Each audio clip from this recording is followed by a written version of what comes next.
там нет 10. Вот за нами идет. Голова, лоб, рассечение. И так по мелочи, по всему телу. На спине ссадины. У вас репортаж. Репортаж.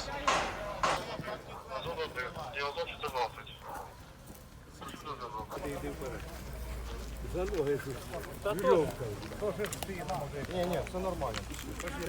Сюди. Висновок, що це у нас є безпілотний літальний апарат ударного типу Герань-2 Шахет-136. Щось реактивно летіло. Ну, мабуть, шахеди, тільки не оті. Так летіло. Якісь інші, так, шахеди? Ну, не оті деренчалки, що як мотокоса, а щось таке, типу реактивно. І скільки було вибухів? Так, Та чорт, більше десятка.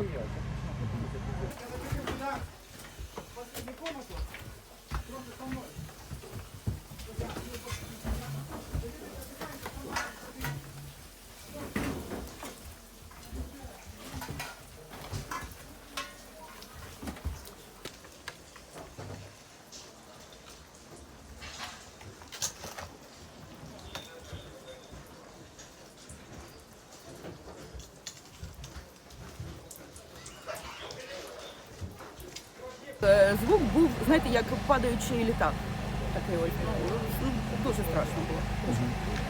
І вони так, вони коли падали, був такий страшенний звук. Ну, от як ракета падає. Два человека! Один слева от меня, снизу 2 метра!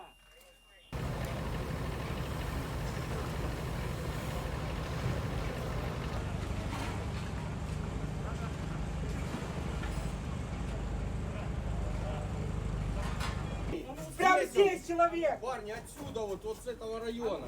Заходи! Знаєте, справа чутно голос людини. Він сказав, що знаходиться на третьому поверсі. Взял!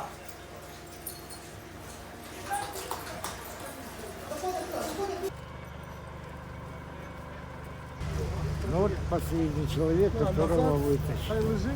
Хто це був? Игорь, фамилию я не знаю. Был сосед, ну, через 3 комнаты.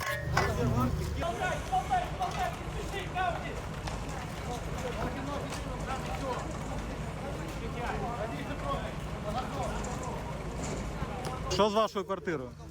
Я не знаю. Меня выкинуло в коридор. Я пішов допомагати розривати, воно не темно, нічого не видно. Не знаю, от закінчиться.